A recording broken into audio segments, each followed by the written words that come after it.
Hi guys, welcome back sa aking channel. This is Lipstick Mama Vlog, Buhay Probinsya.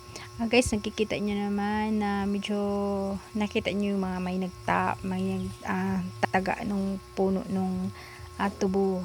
So welcome back sa aming tubuhan. So ito siya is itapas na siya ngayon dahil kailangan na natin itapas dahil ang presyo ng asukal is medyo bumababa siya. So pag bumaba yun, apektado din yung mga nagtatanim ng tubo. So ito siya ngayon is tinapas na para naman kahit papaano makabawi naman sa gastos, 'di ba? So ito siya, nakakatuwang tingnan, gawa ng ang blessing talaga ni God, hindi mo talaga siya may explain. So hindi namin inaakala na ganito ang resulta nung tubo no tinanim. So hindi mo mawari kung gaano kaganda si God magbigay, di ba? So tingnan niyo naman, ang lalaki ng tumpok nung tubo, tapos ang haba pa, 2 tao yung haba ng puno ng tubo. So itong tubo na to pala, ang tawag ng tubo na to is 88 siya. So ang klase ng tubo na to, madali siyang mabali kung yung halimbawa madaganan mo, okay, maapakan mo man lang, madali siyang mabali. Oo. Tapos ang lalaki ng kanyang puno, yung kanyang isang puno nung yung isang buong puno nung tubo. So hinahabol namin na siya makaabot sa presyo na okay, dahil bumabagsak nga sa kako yung presyo ng asukal. So sa mga nakakapanood ng aking vlog nito last 2 years ago, ipapakita ko sa inyo, ito yung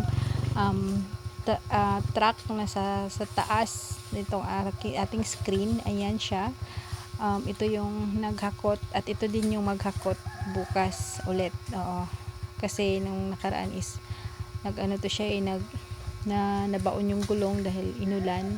So hopefully naman paghakot nito tomorrow or next other day, or yes, tomorrow, hindi siya ulanin para hindi naman bumaon yung gulong ulit.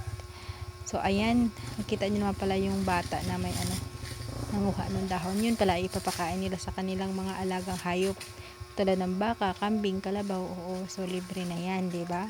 So ayan, yung baka na yan, mabusbusog din yan, mawala din yung buto niyan na nakikita nyo. So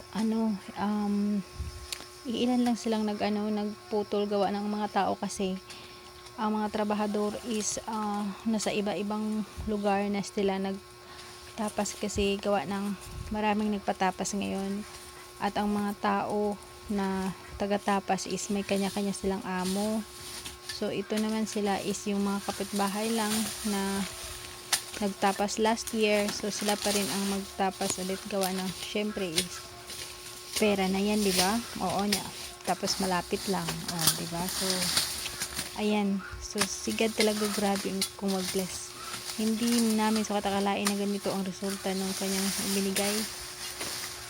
So sobrang kita niyo naman yung tubo, di ba? Ang tataas, ang tatawig. Oo, ang lalaki pa. So hopefully more and more pa blessing. So alam naman natin na hindi talaga mabigay si God ng blessing kung hindi mo siya paghihirapan, di ba? So kailangan talagang may sipag at tiyaga. Oo. So salamat sa inyong panonood, everyone. At kung sino mang gusto pang manood nung aking last 2 years ago na nito, yung video nito, nasa description box yung link ng ating video. So salamat ulit sa inyong panonood, sa inyong suporta. Huwag kalimutang mag-like or share, comment down below. God bless everyone. Salamat.